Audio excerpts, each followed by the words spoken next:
আসসালামু আলাইকুম, কেমন আছেন বন্ধুরা? আবারও ফিরে আসলাম আপনাদের মাঝে নতুন একটা ভিডিও নিয়ে। তো আজকে আমার রেসিপি হয়েছে রুই মাছ দিয়ে সাজনা আর আলু টমেটো দিয়ে ঝোল করব। তো এই রান্নাটা কিভাবে করে আর কতটা মজা আপনাদের সাথে শেয়ার করবো। আর ভালো লাগলে অবশ্যই আমার সম্পূর্ণ ভিডিওটা দেখবেন, আমার চ্যানেলটা সাবস্ক্রাইব করবেন।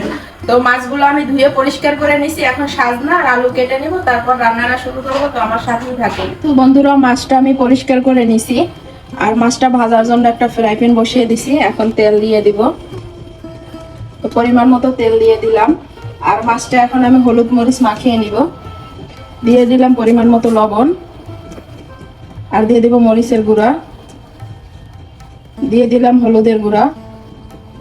তো আমি সবকিছু পরিমাণ মতো দিয়ে দিছি। এখন মাছটা ভালোভাবে মশলার সাথে মেখে নিব। তো বন্ধুরা, মাছটা আমি ভালো করে মশলা মাখিয়ে নিছি। দেখেন প্রতিটা মাছের গায়ে গায়ে মশলা, আর তেলটাও গরম হয়ে গেছে। তো আমি এখন এক এক করে মাছগুলো দিয়ে দিব, আর মাছগুলো আমি লাল লাল করে ভেজে নিব। আর আপনারা কে কে খাইছেন রুই মাছ দিয়ে সাজনা দিয়ে অবশ্যই কমেন্ট করে জানাবেন। যদি কেউ খেয়ে থাকেন, এটা কিন্তু অসাধারণ লাগে। আর যদি না খেয়ে থাকেন অবশ্যই বাসায় একবার বানিয়ে খেয়ে দেখবেন। তো মাছটা আমি সব দিয়ে দিলাম এক এক করে। এখন লাল লাল করে ভেজে নেব। বন্ধুরা, লাল লাল করে আমি এক পাশ মাছটা ভেজে নিচ্ছি, এখন আর এক পাশে উঠিয়ে দিব।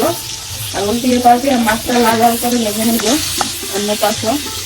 দেখেন অসাধারণ হয়েছে কিন্তু। আর রুই মাছের ঝোল রান্নাটাও খেতে ভালো লাগে।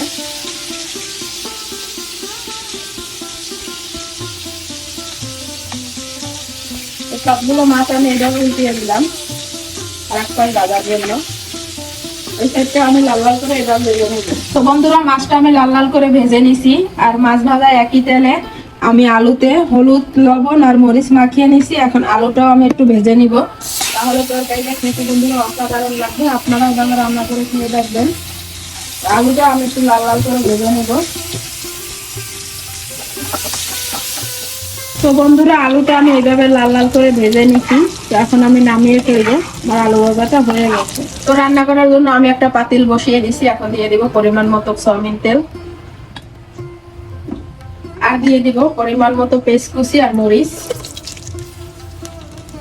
আপনারা ঝালটা আপনাদের পছন্দ মতো দিবেন, কম বেশি করে। সাথে দিয়ে দিব লবণ পরিমাণ মতো। এখন পেস্টটা আমি ভালো করে ভেজে নিব। পেস্টটা ভালো করে ভেজে নিচ্ছি। এখন মশলা কষানোর জন্য পানি দিয়ে দিলাম, আর দিয়ে দিব পরিমাণ মতো আদা রসুন পেস্ট। এখন দিয়ে দিব পরিমাণ মতো মরিচের পাউডার, আর দিয়ে দিব পরিমাণ মতো হলুদের গুঁড়া, দিয়ে দিব পরিমাণ মতো গরম মশলা পাউডার। এখন সবগুলো মশলা আমি ভালো করে কষিয়ে নেব।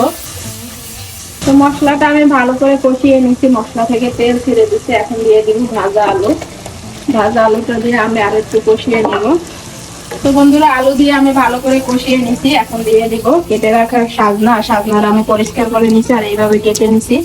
এখন সাজনাটা দিয়ে আমি আর একটু কষিয়ে নিব। আর আপনারা এইভাবে রান্না করে খেয়ে দেখবেন, অসাধারণ লাগবে। যে কোনো মাছের ঝোল বা ডাল দিয়ে সাজনা রান্না করলে কিন্তু খেতে অনেক ভালো লাগে, বা সাজনার পাতা অনেক উপকারী। আপনারা এইভাবে খেয়ে দেখবেন। তো আমি এভাবে আর একটু কষিয়ে নেব। তো আমি সাজনা আলু ভালো করে কষিয়ে নিচ্ছি। এখন আমি দিয়ে দিব ফুটন্ত গরম পানি। আর গরম পানি দিলে তো তরকারিতে খেতে অনেক ভালো লাগে, এই জন্য আমি সবসময় গরম পানি দিয়ে থাকি তরকারিতে। তো এখন আর একটু ভালো করে মিক্স করে দিব সবকিছু। মিক্স করে দিচ্ছি বন্ধুরা। এখন দিয়ে দেবো ঢাকনা। ঢাকনা দিয়ে আমি 5 মিনিট জাল দেবো, তারপর মাছ দিয়ে। তো আমার ঝোলটা ভালো করে ফুটে গেছে, সাজনার আলু সেদ্ধ হয়ে গেছে। এখন দিয়ে দিব ভেজে রাখা মাছ। মাছ দিয়ে আমি ভালো করে ফুটিয়ে নিব। বন্ধুরা, আপনারা এইভাবে বাসায় খেয়ে দেখবেন, অনেক ভালো লাগবে। মাছ দিয়ে দিলাম, এখন আর কিছুক্ষণ ঢাকনা দিয়ে জাল দিব। বন্ধুরা, মাছ দিয়ে আমি 2-3 মিনিট ফুটিয়ে নিছি। এখন দিয়ে দিব কেটে রাখা 2টা পাকা টমেটো।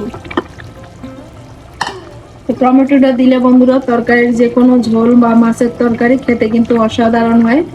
আপনারা এভাবে দিয়ে খেয়ে দেখবেন, অনেক ভালো লাগবে। তো এখন আমি আরো 2-3 মিনিট জাল দিব ঢাকনা দিয়ে, টমেটোটা সেদ্ধ হওয়া তরি। তো বন্ধুরা দেখেন, আমার তরকারিটা হয়ে গেছে আর লাস্টে কিন্তু অসাধারণ একটা কালার আসছে। এখন দিয়ে দিব ধুয়ে রাখা কেটে রাখা ধনিয়া পাতা কুচি। আর ধনিয়া পাতা দিলে তো তরকারির টেস্টটা বেড়ে যায়, আর অসাধারণ একটা ঘেরান আসে, আপনারা সবাই জানেন। এই জন্য আমি ধনিয়া পাতা দিয়ে দিলাম।